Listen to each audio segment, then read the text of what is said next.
itu dianalisis secara cerdas, ceria dan mudah. Saya dulu itu ya iskal sama hadisnya Nabi, kullu ummati mu'afan illal mujahirin. Semua umatku dimaafkan asal ketika dosa itu gak cerita kalau dosa. Saya dulu jenggal. Orang dosa cerita dosa itu kan kesannya jujur baik gitu. Tapi setelah saya pikir-pikir itu bener Kanjeng Nabi. Misalnya sampean cerita dengan anakmu, lihat zaman mondok peloso sering nak marung utang gak bayar ya biasa. Ya biasa sekolah gak munggah. Itu jujur apa mengajarkan? Mengajarkan. Suatu saat anak sampean goblok, persis bapak.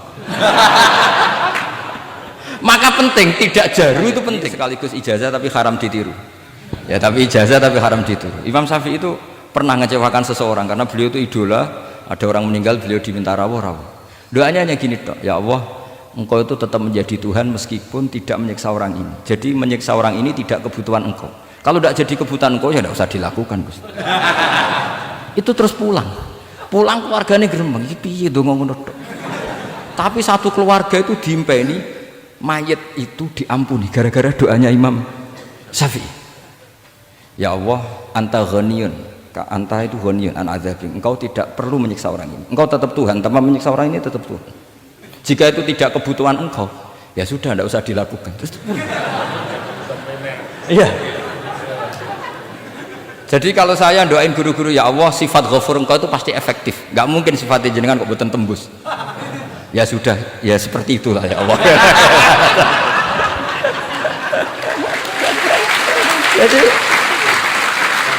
Jadi itu urusan daun, sama nggak boleh protes. Gus Pak kok ngawur istihad, itu bukan ngawur, saya ini orang waras. Punya rasa takzim sama guru sama para wali. Sementara kamu yang berdasar sanad tadi, jangan-jangan menghafalan kamu hanya itu. Ayo milih mana? Saya bukan bikin ajaran baru, ndak, ini cerita rasa. Cerita apa? Rasa. Dan itu di hadis-hadis gitu. Nabi itu kalau manja sama Allah gitu. Kalau ada orang salah terus kemudian diazab, kata Nabi, anta akram min ayu adzibahu marroten. Ini di dunia sudah pernah engkau beri sanksi ya Allah. Anta akram min ayu adzibahu marroten. Tapi kalau belum disiksa kemudian dia aman-aman saja di dunia, engkau itu akram, engkau sudah mulia, gak pantas sudah menyelamatkan di dunia, kemudian jenengan dendam di akhirat masih. Jadi masih nyiksa lagi. Itu Nabi itu kalau sedang manja dengan Allah itu akhirnya ya baik semua gitu. Lah saya jenis ulama yang partai itu. Partai itulah kira-kira seperti itu. Jadi ya, jadi ini relax saja, ini monggo nih tadi sesuai janji saya hanya 10 menit dari sekarang. Saya juga mungkin saya nanti tetap pulang karena saya besok ngajar di setainya Gus Yofur. Mungkin saya itu sudah janji sama istri saya, setelah Yai wafat paling saya ini dibully pernah sepuh itu 2 tahun. Semoga setelah 2 tahun saya naik lebih sepuh, pakai dalil-dalil yang agak-agak angkuh tadi karena terpaksa. Jadi sekarang ngalah 2 tahun, setelah itu saya pakai sanad yang saya sepuh gitu. Supaya nggak digekongkonan terus gitu. Tapi saya tidak tahu tingkat adab saya sampai berapa tahun, saya tidak tahu gitu. Tapi saya mohon sama yang Musairin Fathul Wahab, ilmu itu dianalisis secara cerdas, ceria dan mudah. Saya dulu itu ya iskal sama hadisnya Nabi, kullu ummati mu'afan illal mujahirin. Semua umatku dimaafkan asal ketika dosa itu nggak cerita kalau dosa. Saya dulu jenggal. Orang dosa cerita dosa itu kan kesannya jujur baik gitu. Tapi setelah saya pikir-pikir itu bener Kanjeng Nabi. Misalnya sampean cerita dengan anakmu, lihat zaman mondok peloso sering nak marung utang gak bayar ya biasa. Ya biasa sekolah gak munggah. Itu jujur apa mengajarkan? Mengajarkan. Suatu saat anak sampean goblok, persis bapak. Maka penting, tidak jaru itu penting. Makanya kata Nabi, semua umatku diampuni kecuali yang cerita-cerita dosanya. Karena dengan cerita itu artinya apa? Misalnya sampean zaman puber pacaran, terus kamu cerita, lihat dhisik untuk ibumu ya pacaran, oh tak goncekno ngalor ngidul. Itu jujur, tapi soal anak kamu pacaran kan alasannya apa? Niru bapak. Tapi nak kamu sok suci, pacaran haram. Oh. Pak, lha kowe kontok ibu, wah iku pangeran peparinge. Lho kan nyerah bodoni, wah iku peparinge pangeran. Gak pacaran Pak, oh pacaran haram tuh. Kena muni orang kan bodoni, pacaran haram tuh. Aku untuk bojo peparingnya Allah. Wah itu dimaafkan malah itu. Lo coba nyun sewu, ini analogi ya nyun sewu.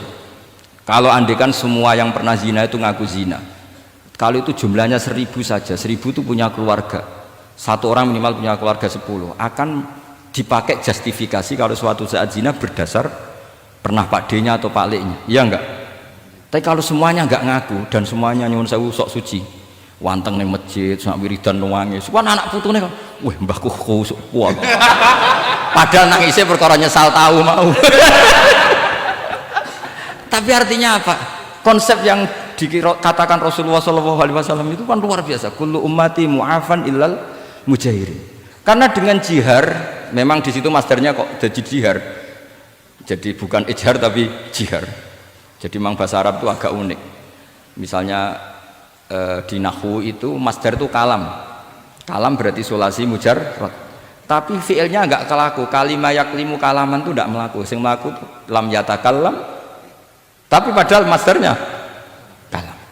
Jadi suara sama raya aku pengalaman, masalah lugat itu pengalaman sekali.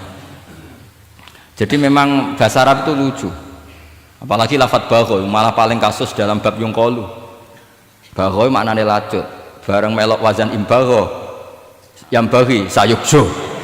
Iku piye? Biasanya makna sulasi mujarrad sama mazid kan enggak beda-beda jauh. Bareng kena bagho tuntas. Bagho dadi yang bagi. Nang takok, yang bagi sulasi mujarrad apa? Bagho, Pak. Bagho maknane apa? Jare tiang-tiang lacut, Pak. Mergo bingung gurune ben nerangno bingung. Daripada bingung jare tiang-tiang maknane lacut. Kayak laisa ku fi'il mandi, mudhari endi? Ora ono mudhari. Mandi kok ora ono mudhari? Ya mandi wae ora usah mudhari. Terus repot bahasa Arab wis repot. Kene ra melok dibahas mau apa coba? Ya sudah takdir ngono ae sudah.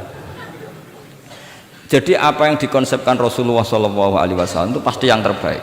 Bahkan Imam Ghazali ikut berkampanye wa inna ya, termasuk pemberian Allah terbaik adalah sitra. As-sitra itu atau tutup. Jadi hifdzul qaba'ih, menjaga supaya keburukan kita tidak kelihatan, itu termasuk kebaikan. Bukan dianggap tidak jujur, karena tadi kalau semua keburukan kita tampakkan, maka akan menjadi masif. Misalnya kamu cerita lah, misalnya insya Allah lah kita yakin semuanya kita insya Allah diselamatkan dari zina. Misalnya cerita dosa yang kecil-kecil saja, misalnya ini pondok utang rambayar atau rokokan gak jamaah, terus kamu ceritakan anak kamu, itu bukan jujur, mesti sebagai alat. Jadi cara anak kamu, wah disanggup cocok, suatu saat aku goblok kayak bapak. Aku di sekolah cung sering ramunggah, anakmu mondok wis tenang santai. Nak ramunggah dalile bapak. Tapi nak kowe cerita, mondok meniti pelosok, pirang tahun Pak? 10 tahun. Kepengen ngit mayai, kepengen mondok susu ben barokah. Munggah terus Pak, munggah. Maksudnya ora munggah kelas, munggah apa wae pokoke. Wis tenang. Karena itu bahaya, makanya kullu ummati mu'afan. Ma'is ketika ngaku zina itu Nabi itu enggak menolak sampai 4 kali. Ma'is yang memaksa Nabi supaya beliau melakukan raja eksekusi. Semua ketika meminta saran sama sahabat, halla satarta bidzalik, kamu enggak usah cerita. Karena tadi logikanya kalau ada Ma'is ya, jangan-jangan yang lain juga ya, itu kan menimbulkan macam-macam. Itu hebatnya Islam, malah kita diajarkan awamastur aurati wa amin rawati. Kayak apa baiknya Islam? Tapi kita sekarang karena tidak baca hadis, lalu ada gerakan jujur. Mari semua meresapi dosa masing-masing. Kamu pernah ini istighfar terus nangis. Jebule gerakan ngono iku ya nyun sewu ya ono duwike kan yo repot. Tidak usah seperti itu. Ikuti hadis Rasulullah SAW bahwa termasuk nikmatnya Allah Taala itu adalah tertutupi semua kesalahan-kesalahan kita. Dan itu barokah bagi hadaddin karena kesalahan tidak muncul. Loh, itu sudah untung, agama sudah untung. Ketika kesalahan tidak munculnya, agama sudah ikut diuntungkan. Coba kalau semua yang maksiat itu kelihatan, kan seakan-akan hadil ardu mamlu'ah bil ma'ah masih. Tapi ketika maksiat itu sembunyi-sembunyi, kemudian sing syiar itu adzan, pengajian, kan bagus. Sama nggak boleh protes, tapi itu kan tidak jujur. Ya bukan masalah jujur dan tidak, ini satrul qabaih. Nah, ini namanya siasa. Namanya apa? Siasa itu tidak harus politik tentang negara. Kita mengelola diri kita sendiri butuh apa? Butuh siasa. Jadi misalnya kamu cerita kebaikan kamu kepada anak, biar kebaikan itu ditiru. Tapi kalau anak kamu tanya, Pak, sampean nate salah, itu sesuatu yang paling saya takutkan, Cung. Karena aku sering naudzubillah minas salah. Tapi bapak pernah salah enggak? Itu pertanyaan enggak penting. Karena tadi bahaya. Lu enak, maksudnya beragama seperti ini tuh enak. Kullu ummati mu'afan illal mujahid. Itu kan luar biasa. Jadi semua umatku itu dia ampuni asal tidak cerita-cerita. Misalnya enggak cerita ke anak, cerita ke teman. Aku di gendaan, wis tahu tak ambung. Mesti pikiran kamu, nang pondok wis pengurus jebule tahu ngono. Mesti digo suatu saat aku nak ngono, awas. Atau nak caike keamanan, awas kita kandakno kan gitu. Tetap ini menjadi alat maksiat bagi yang lah. Jadi tapi saya dulu itu iskal, kenapa ada hadis seperti itu? Tapi setelah saya analisis, memang kalau ijtihar atau ijhar itu efek negatifnya luar biasa. Dan kita harus iktidak bi Rasulillah sallallahu alaihi wasallam. Ya tentu idealnya yora maksiat, yora konangan maksiat. Memang karena tidak pernah itu ideal. Memang gak konangan karena tidak pernah melakukan. Ya saya kira demikian. Saya mohon supaya ya tadi ya saya Fathul Wahab dari kitab Manhajut Tullab itu dikarang Zakaria Al-Ansori piyambak Zakaria. Tapi kitab itu sebenarnya dari Minhajut Thalibin.